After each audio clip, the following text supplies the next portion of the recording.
everyone. This is Henny Espinosa with Just Wish Foundation. And joining us today is Jenny Elwanger, Director of Philanthropy for SOS Children's Villages USA.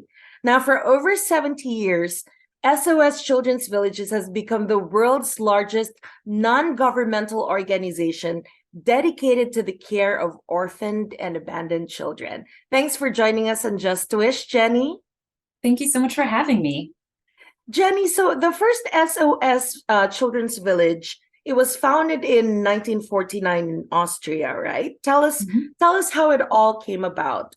Yes, so our founder, Hermann Gemeiner, it was Austrian, and after World War II ended, he saw the incredible number of children who had been orphaned by World War II, and he wanted to make a difference. He didn't think that putting children in orphanages was best for them. And he really wanted to build loving families for these children and give them the opportunity to get the individual care, love, support, and relationships that they needed to thrive. So he created the very first SOS Village in Austria.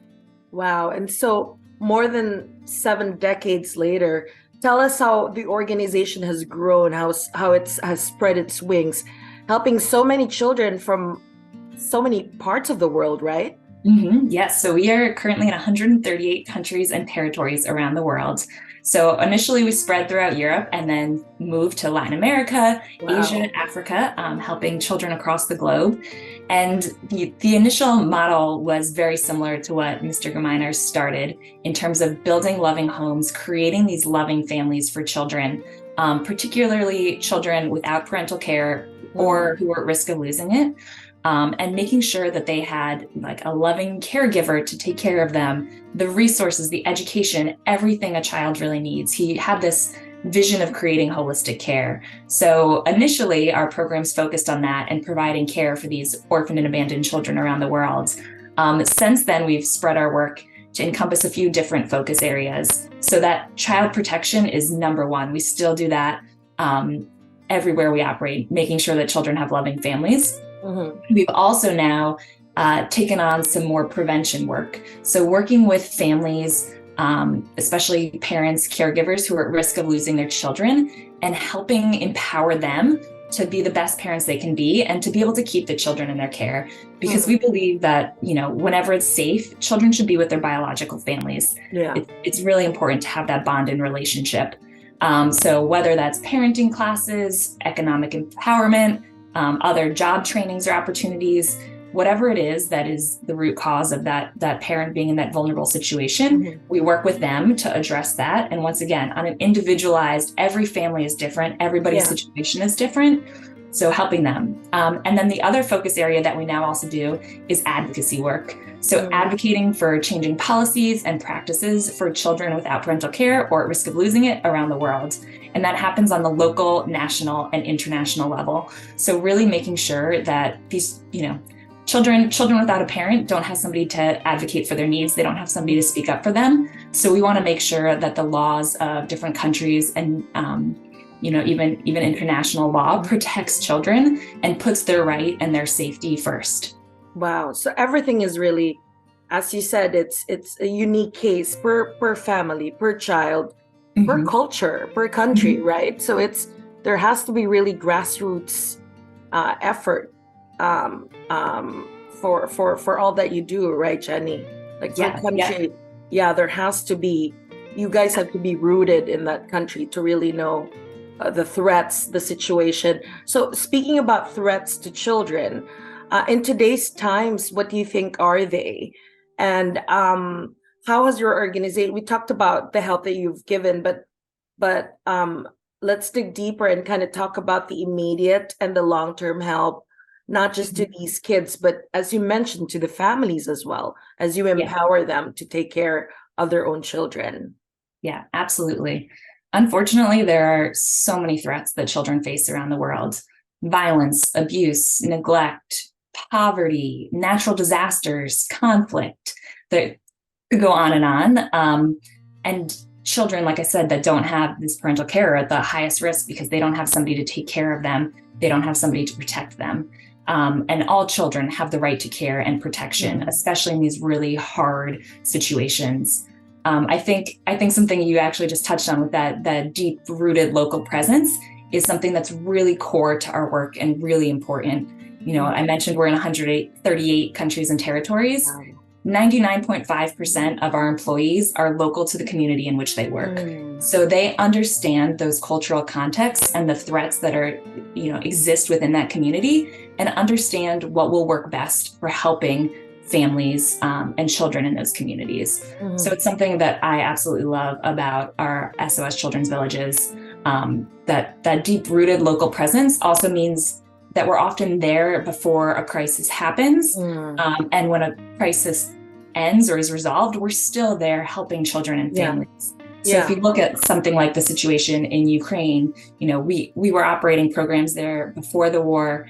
We're there helping children and families now. And when the war hopefully ends someday, we will still be there helping those children and families recover, and helping empower them to, once again, make the choices that are best for them and their culture and their community. So let's talk about the villages itself. How have these become safe havens for the children? What is in the villages? So each village is different depending where it is in the world, once again, depending on the cultural context that exists there. The original model for a village is multiple households in one community, and each household has a trained caregiver. And the trained is really important because they're trained to deal with the particular needs of children, so, especially children who have experienced trauma. If a child no longer has parents or has been separated from their caregivers, obviously there's a lot that they're carrying with them. So we want to make sure that those caregivers are equipped to deal with that and help those children thrive. And then also providing for the community anything else that it might need. So we have, for example, if a village has 10 homes with these trained caregivers and children living in them, we look at what exists in the community and how we can make a contribution. So if there's not a school nearby, we might be building a school and then opening it to children in the community. We're always looking at the impact we can have on the entire community, and not necessarily just the children in our care. So they vary. In some contexts, a village is more integrated in the community. In some, the concept of village is more of an umbrella term, and it might be foster families that we're working with who are spread out through the community and not a physical village. So it depends on the context, but the idea is that it is a community, it is a safe haven for children where they get that care. And something that's also really important is that we keep siblings together. So if a child comes to our village, comes to one of our programs with their siblings, we always keep them together, because that's also an incredibly important bond for children, and especially children, like I said, who have experienced trauma. Having that person nearby to help keep that family tie is really important. Wow. And how long can they stay in the villages? So we let children stay with us until they're equipped to be independent. So we have youth programs that support children. So if they're a little bit older, it might not, if they're 18, perhaps they wouldn't be living directly in the village, but in a youth program where they have a counselor and somebody to go to for advice and have that support as they're on the road to independence. I don't know if you remember turning 18, but I know that technically that's the age that you would age out of care in the US. Yeah. And when I was 18, I was not equipped to take care of myself, to pay rent, to live on my own. So we just want to make sure that, we're setting children and youth up for success so that they can thrive. For the orphan children, Jenny, does your organization connect them with parents who could potentially adopt them? So it depends a little bit on the context. We do not often look at adoption as an option. It varies a little bit depending on the government. We work with local governments. They're the ones that make the referrals to our villages or our programs. So it depends really within the context of each country.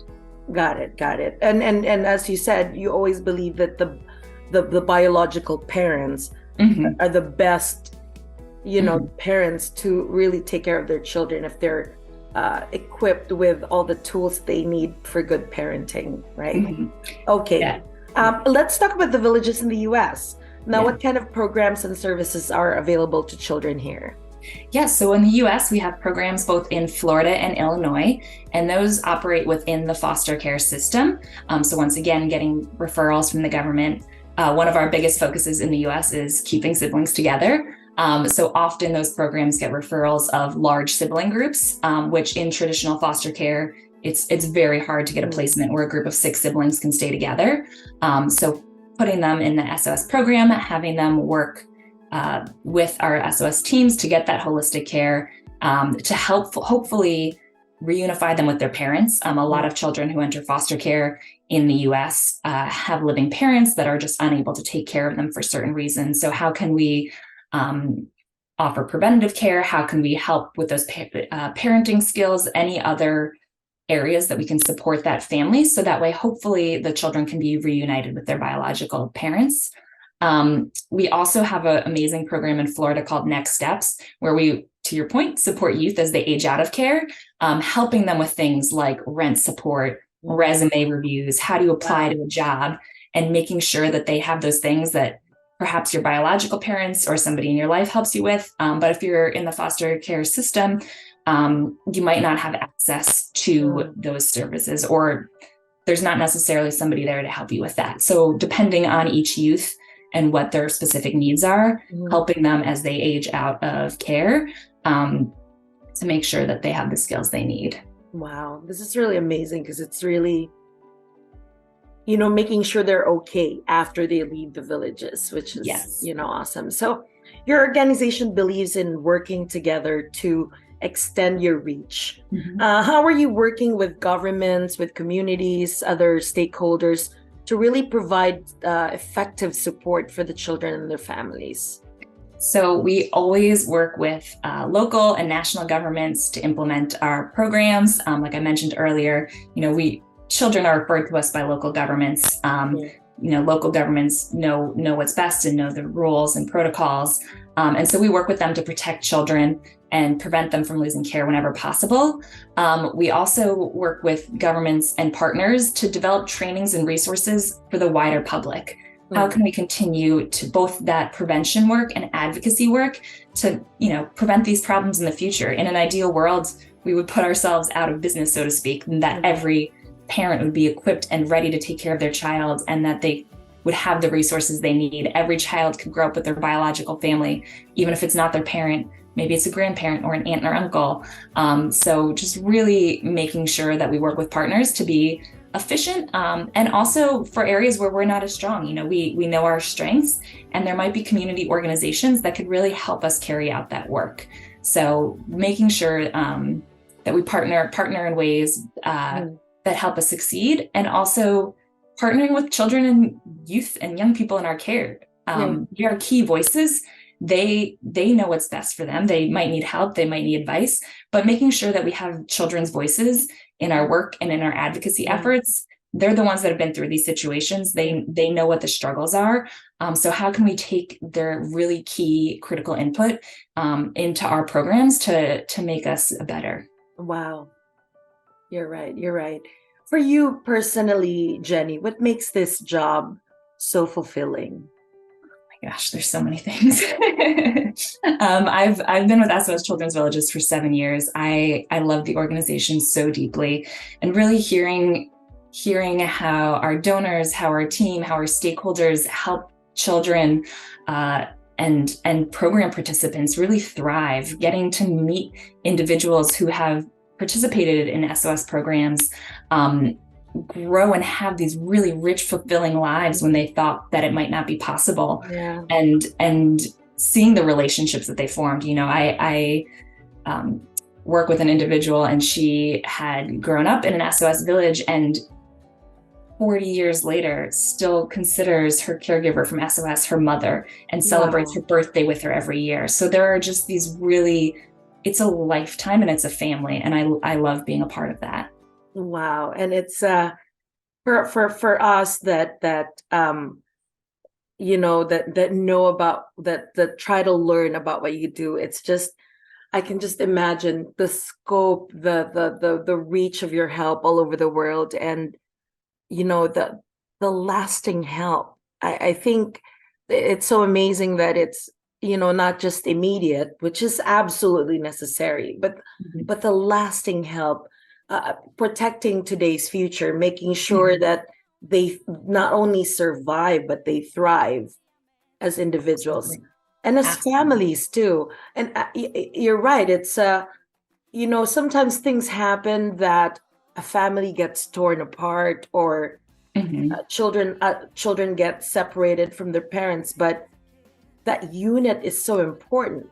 If you can preserve that unit and allow really that unit to thrive, then the children will thrive. And it truly, I'm just in awe of what you guys do, not just in the US, but all over the world. The children really are our future, and you guys are doing everything, all aspects that you've mentioned, to make sure that they become leaders, that they take care of the world that, past generations have left them.